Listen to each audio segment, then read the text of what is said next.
All right, match one.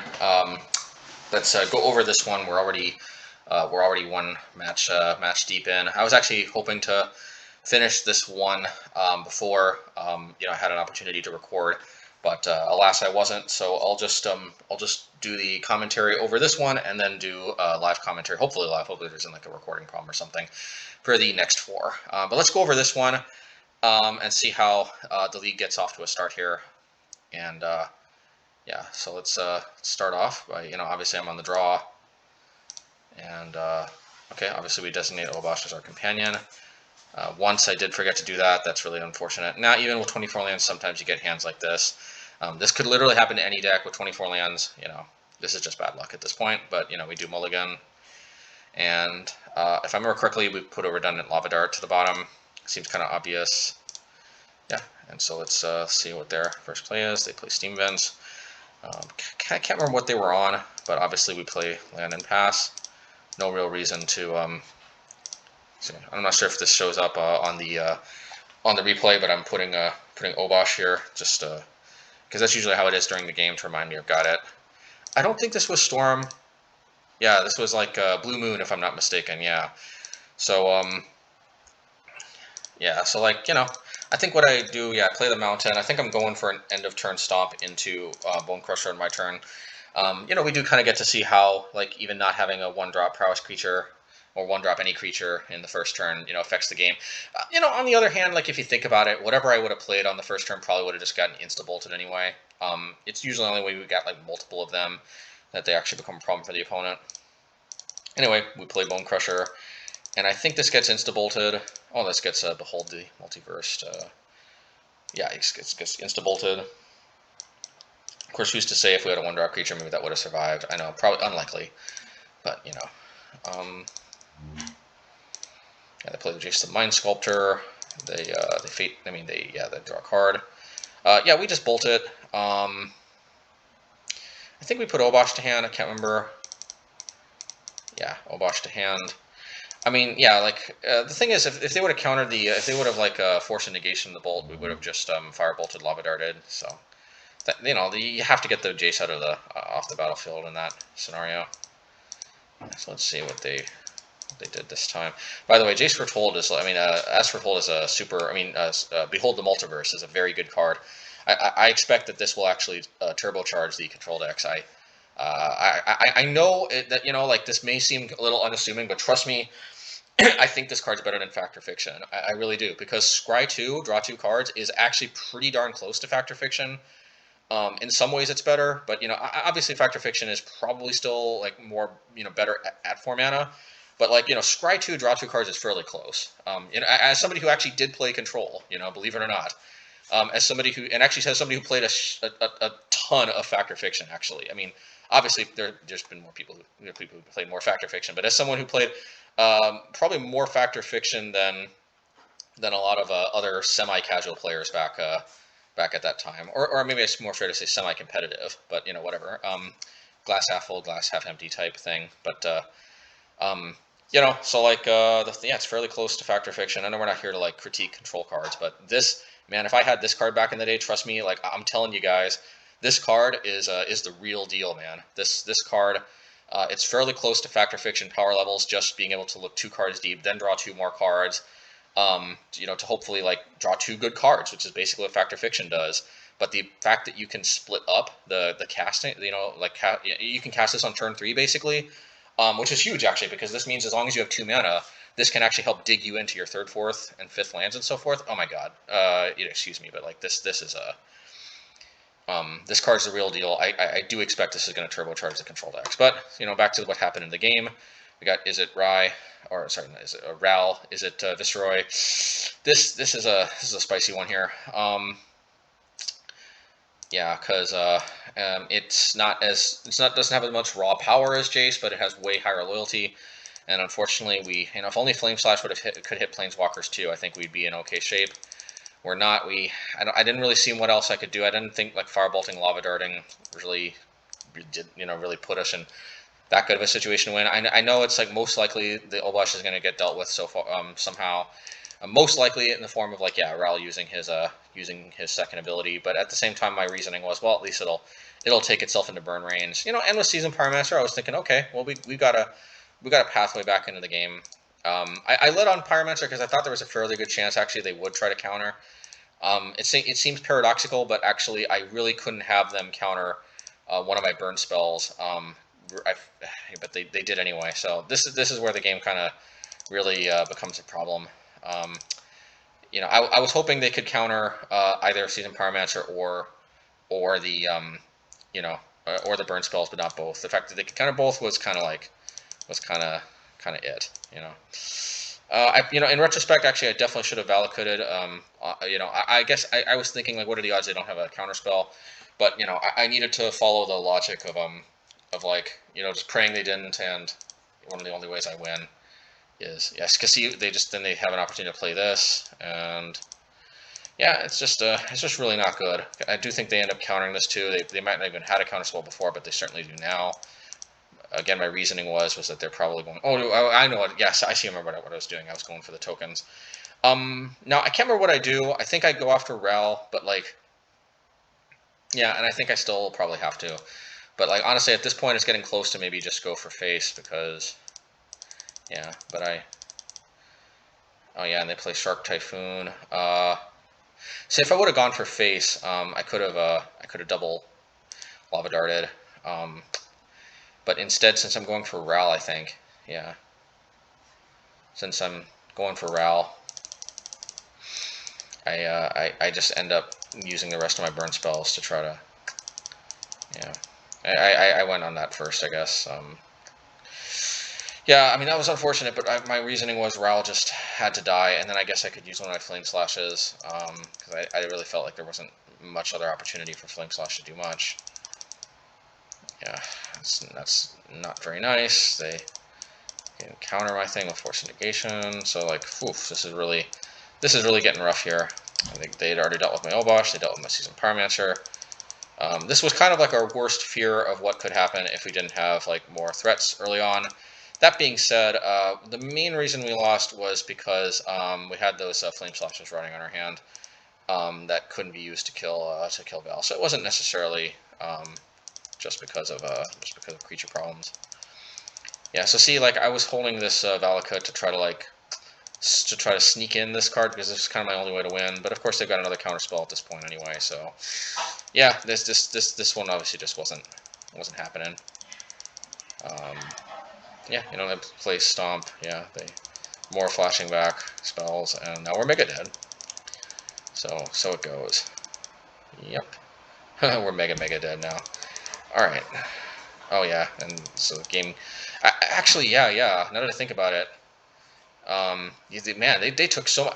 I've never seen actually a game one from a control player take this long, but they took like basically 15 minutes to win game one. So like that's why I don't like just instant concede, because I'm like, wow.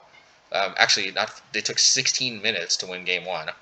So I'm like, okay, if I win game two, I think that's basically taken the whole marbles. So anyway, let's see how the next game goes in this. All right, game two in the first match. So first, let's go over how we sideboarded. So this is not a matchup where Blood Moon is at its best, because technically they're a Blood Moon deck too. It's another reason why we probably should have been a little more aggressive with trying to get our Valakut Awakening out there and so forth, because you actually, you know, what if like 3 Blood Moons were in their hand? That was not there. I don't think they ever went below like 3 cards. So you never know. They could have had 3 complete dead cards in their hand, and we might have been playing around cards they didn't have and given them time to draw into more. I mean, you know, you can always second guess yourself with these control matchups. You really can. But at the end of the day, Blood Moon is obviously not at its best. So we take this out because they're a Blood Moon deck too. If I remember correctly, I put in Relic of Progenitus, definitely. It's good against the Snapcaster Mages. It can also be good against Molten, I forget what it's called. Magmatic Sinkhole, like a Delve burn spell that they have that only hits creatures and planeswalkers. And I took out Lava Dart for, I believe, what is it called? Pyrite Spellbomb, and I took out, and my reasoning there was just that the creatures are not super likely to stick, but in retrospect, I think I ended up bringing these back in the next game, because my thinking at the time was my creatures aren't likely to stick, so like Jund, probably they're just like a janky shock, and a lot of times I'd rather just draw a card than have a shock anyway, so Pyrite Spellbomb can kind of do that. Plus, also, it can sit there and be like an uncounterable shock for later on, but you know, but yeah, it's actually fairly close. Pyrite Spellbomb definitely does have its merits, even though it's not going to hit a pro-red creature in this matchup. And then believe it or not, I did side in Shattering Spree. I know that sounds weird, but I thought almost for certain they'd bring in Dragon's Claw. They've got enough red cards that I felt they would probably have access to that. But also, I guess I'm just so used to historically Blue Moon decks playing Batterskull as their win condition, even though they showed Rye or Ral or whatever it's called. Anyway, that's my thinking. My thinking here is they're probably playing Dragon's Claw, and they might be playing Batterskull as a win condition too. And actually, Batterskull is quite problematic without Shattering Spree. This is actually a matchup where having Pillage would be kind of nice, because it wouldn't be dead even if they didn't have any artifacts. But it can be really problematic for us if they do have Batterskull. But on the other hand, Pillage is just begging to get Force of Negation too. Whereas with Shattering Spree, you can replicate it once or twice, you know, to make 2 or 3 copies. I mean, to make 1 or 2 copies, and you know, if you make 2 copies, if you got like 3 total on the stack, then it's uncounterable at that point. And frankly, even if you just make 1 copy, it's basically uncounterable. The odds of them having 2 Force Negations are pretty low. Anyway, so like that's on the other hand too, is a lot of times Pillage just doesn't get it done against Force Negation decks. So anyway, that's how I sideboarded. Let's see how this goes. Yeah, so this time I am on the play. We do designate Obosh again. I do think I keep this hand because this Valakut is deceptively another land, even though it doesn't look like. I try to get on the board with Swiftspear. You know, I think this gets insta-bolted. I think that was a mistake from the opponent. They should have just bolted on my turn. I don't know why like people love cracking their fetches on my turn to turn on Light Up the Stage. Of course, I don't have Light Up the Stage, but still. You know, I just play Valakut, have access to potentially playing Bonecrusher next turn. Of course, I just do a Mountain anyway, so, you know. Yeah, and I do play Bonecrusher. I mean, I know, like, it's probably begging to get counter, but at the same time, you know, if they don't have a counter spell, or if they're, like, mana screwed like here, then, yeah. And it looks like they're pretty badly mana screwed, because they had to cycle, they didn't hit a land drop, and they still didn't hit a land drop after they cycled. So anyway, I'm feeling pretty good about this matchup. I ditch the Relic and the Firebolt. I don't really need 2 relics, but having having another token actually is pretty big game. This is pretty good stuff. I think I just go for cycling Forgotten Cave at end turn. Yep, and then I draw more lands anyway. See, that's one of the nice thing about Forgotten Cave is a lot of times when you cycle it, you end up drawing into more lands anyway. But don't make the mistake of thinking it didn't do anything. It got past those lands, which is huge, because that means like we're only mana screwed by 2 mountains instead of like 3. So it absolutely is doing something. And that's why I think after you hit your 3rd land drop, a lot of times it's correct to be fairly aggressive with cycling those Forgotten Caves, because a lot of times you will cycle into more lands anyway, but you're just basically pushing past cards that will be dead after you have 5 of them, essentially.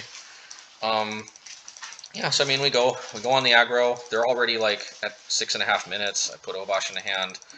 At this point, it might even be just correct to just try to like stall out the game, because you know, unless they're on a serious risk of winning like soon. You know, it's almost worth it for them to just concede and try to go to the next game where they can, I don't know, try to do something to win quicker. Anyway, I put Obosh onto the battlefield. They seem to be pretty. Yeah, I could have attacked with this, but I opted not to, just because it was obviously going to eat the tokens. I could have Firebolted one of the tokens, but you know, Firebolt is worth 4 damage, which is the same as connecting with the Seasoned Pyromancer. So like at that point, I felt like I'll just offer the trade with the tokens. They did. Yeah, and you know, like, because Seasoned Pyromancer is a pretty valuable card to trade. I'm not just playing out the Bonecrusher because I'm a little worried about Anger of the Gods, which I do think makes a cameo appearance here. Oh yeah. So here's what I do here. Then this is actually a little risky here, but because I am playing around Anger of the Gods, and they only have 2 red mana, so the odds of being able to play Anger and like a Lightning Bolt to finish off Obosh are less because of that. So what I do here, and this could have been a mistake, but I thought about it, and I'm like, you know what? I am going to just, I don't think I thought about it too long, to be honest, but I was like, yeah, the game's going to end pretty soon anyway if I stick Obosh, and it looks like they're going to have a hard time dealing with Obosh.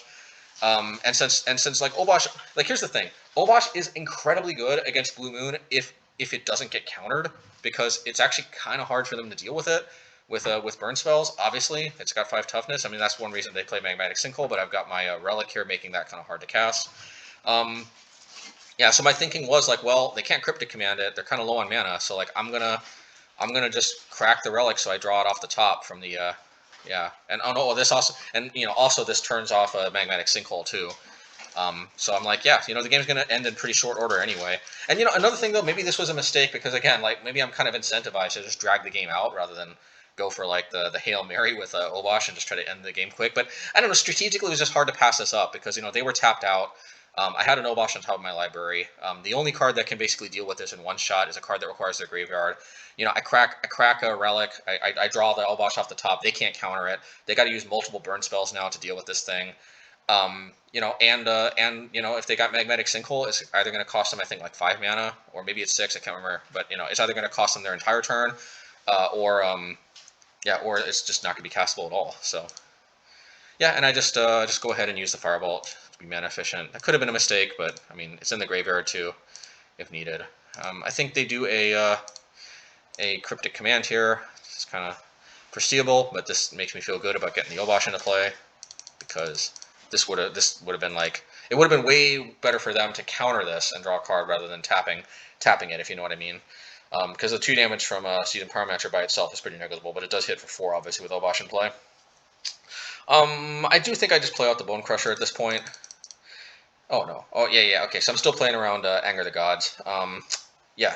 Yeah. My thinking is, if I get them low enough on life, yeah, and I just fire off the lightning bolt while they're, yeah, and they pretty predictably have something. But my thinking is just like, yeah, they pretty much have to have anger, and not entirely, but they almost have to just have anger. Like I was thinking, they could. What can they realistically have? They can have anger plus burn spell, or they can have Batterskull to kind of like stabilize. There's not really anything I can do about anger plus burn spell, and it would be even worse if I play Bonecrusher under that scenario. So my thinking was just, yeah, I mean, basically as long as I don't have anger plus burn spell, the only card that kind of stabilizes Batterskull, I've got an answer for that in hand. So I was just thinking like, yeah, so I'll just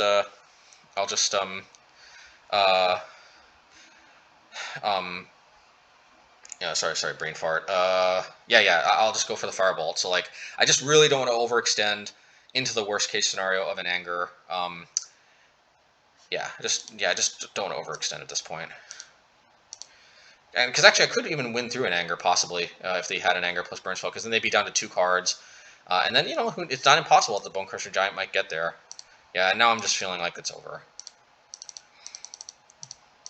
Yep, I guess I got shake 6, and I think I go for flashing back the tokens at end of turn. Yep. I mean, maybe I'm just being way too conservative, but I just really don't want to get completely blown out by anger because I'm just in such a good lead anyway. All right, so I mean, they got to make something happen in 3 minutes for next game. So let's see how that went. Okay, game 3 in the first match in this league. Post game post match commentary. Let's see here. Yeah, Obosh, I choose you. Oh yeah, and we get to see our sideboard so to remind me, which is nice. Yeah, so the Shattering Sprees went back in. That might not have been fair because, you know, even if they had Batterskull in their hand, there's a decent chance they probably wouldn't have played it because it wouldn't have done much. So, yeah, but they probably would have because it could have helped stabilize, but of course it would have turned off their Cryptic. So I don't know. This might have been an incorrect conclusion, but I was kind of concluding, probably not a Batterskull. And if they have Dragon's Claw, they probably don't have that many. I can win through a Dragon's Claw or 2 anyway. So it's like I was just thinking, I get stuck with another dead card in my hand. So I think what did I do? So the Lava Darts are still in here. So wait, that means the Flame Slash came back. Yeah. Strangely enough, it looks like I put the Flame Slash back in, and I guess that was kind of like a hedge. Oh, it was because of the shark typhoon that I saw. Yeah, this was probably an incorrect strategy, but just sometimes in the past I have won when they've put like a 5/5, 6/6 or even more, you know, shark token into play. So just having access to be able to like deal with even a big token is kind of nice, but it is an instant speed, so it's, you know, arguably this wasn't the right way to go. But my thinking was, you know, fire blast kind of, I mean, Flame Slash is kind of like a hedge against both a big Shark Typhoon, Shark Typhoon token later in the game, and if they actually do have Batter Skull, it does make it awfully awkward. It doesn't deal with it outright, but at least it delays it by like 2 turns, and it costs them another, like, you know, 8 mana to like put it back into play. So, you know, anyway, that was my thinking. It may have been flawed, but to be fair, I think it was probably better than Shattering Spree, given that they had Shark Typhoon. I don't know that it was better than Lava Dart. In retrospect, I'm thinking probably I should have had Lava Dart in here, especially since, you know, sometimes even with Shark Typhoon, you just try to push damage past it. You know, that's a valid strategy too. You don't actually have to deal with it. I was maybe thinking too controlling. In either case, I think it's justifiable, but if I were to do this over again, I'd probably put Lava Dart in there. But let's see how this goes.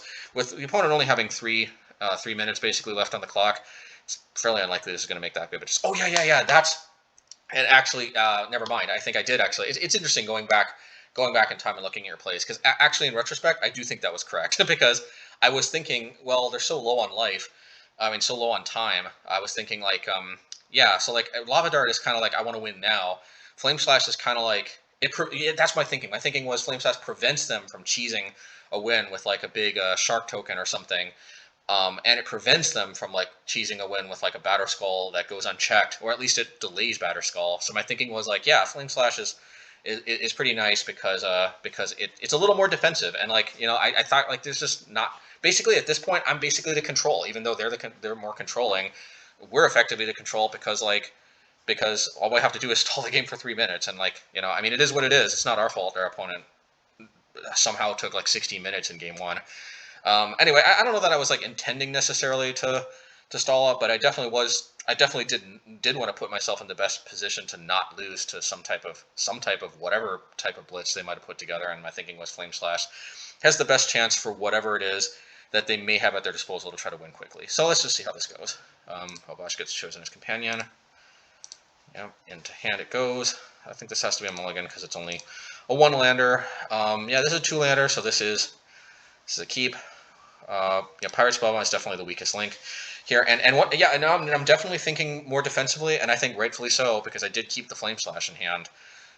So this definitely was my thought process at the time. It's just like, well, under normal circumstances, I'd probably keep the Pyrite Spellbomb instead of the Flame Slash, but like here, I mean, this is why the Flame Slash is in the deck. I don't know whatever it is. I don't know what it is they have, but if they're going to win this, they have to have something that's capable of winning the game relatively quickly, and whatever that is, I'm more confident in Flame Slash, especially since they're not in white, so they're very limited pro-red creatures at their disposal. There is like a 2-mana 1/1 flying like pro-red creature or something in blue, but like, you know, that's not going to win the game in 3 minutes. It's just not. So yeah, so I mean, I start playing out the Prowess creatures, you know, doing my thing. Oh yeah, my thinking was also I can always ditch the Flame Slash with Scene and Pyromancer anyway, so no biggie. Yeah, so, oh, and there's another Pyrite Spellbomb anyway. Yeah. Play this, I play Relic, because Relic can just start eating the graveyard. Yeah, they take it. You know, and you know, that's somewhat scary that they take my Prowess creature. That's definitely a path to victory. I find it a little odd that they don't attack, considering that that's kind of their only way to win, and they've only got 1 minute to do something, but, you know, I'm not going to question if they want to make it difficult for themselves to win. And, you know, I'm feeling pretty good about keeping the Flame Slash, because my own Prowess creature was one of their only pathways to victory, and I don't think they really do anything about this, so... Oh, yeah. Well... Oh, yeah. You know, so this is odd. In retrospect, I was thinking, like, maybe I should have just played the Flame Slash again. I think my thinking was I didn't want it to get a Prowess trigger, although... Oh, no, I didn't want them to draw a card, and I didn't want them to get a Prowess trigger, and... What else? I can't remember, honestly. Honestly, I think it's a little odd that I cracked spell. Oh, yeah, my thinking was still defensively. Man, this is such a weird game, but yeah, my thinking was still like, man, with 44 minutes on the clock, I'll just hold on to this Flame Slash right here, just in case. I don't know, they steal this creature and try to like make something happen. But at this point, unfortunately, the reality is, and we all know it, most likely I win the game on time here. And I was just thinking, you know, the only way I lose is if somehow they produce some creature with like 4 power or something. I don't know, with like high toughness. I don't know what, but whatever it is, I was just thinking, yeah, I guess I guess I want the Flame Slash just in case, because there's no way I'm killing them in less than 3 minutes. I highly doubt they are, but I mean, if they do have the ability to, Flame Slash is gonna. Anyway, so like here we go. It is what it is. I mean, yeah, I mean they didn't say anything. I usually don't do this, but I was like, yeah, I mean, unfortunate, because like, I mean, you know, I mean, it sucks, but like, but what I mean, right? Like, I mean, hey, a win's better than a loss. Like, I mean, and I think we were in a fairly good position this game. I don't know. Actually, this was either person's game. I still got an Obosh at my disposal. I still got the Seasoned Pyromancer on top. I don't know if they had like a Cryptic Command or something to deal with it. That probably could have been the determining factor of who was going to be in control of this game, but I don't know. It would have been nice to, and more than anything, I was kind of hoping to see how the 16 creatures would have played out, if I would have needed more or whatever. And this game doesn't give me a super representative sample, but at the same time, I don't know, maybe this will be a cautionary tale to control players to play faster, because I mean, it's unfortunate, but I mean, I'm sorry to the control player, but it wasn't my fault that game 1 took 16 minutes. So, and it, you know, maybe it was bad connection problems. I mean, we've been there, but like, you know, at the end of the day, there's no point in kicking myself over the fact that the opponent, you know, took 16 minutes to win the first game. So, you know, it is what it is, and hopefully the other games are both wins, but also kind of more fleshed out games that we get a better feel for you know, how the strategies work together and what types of cards are good and bad. But you know, anyway, we'll see there. We'll see how this goes.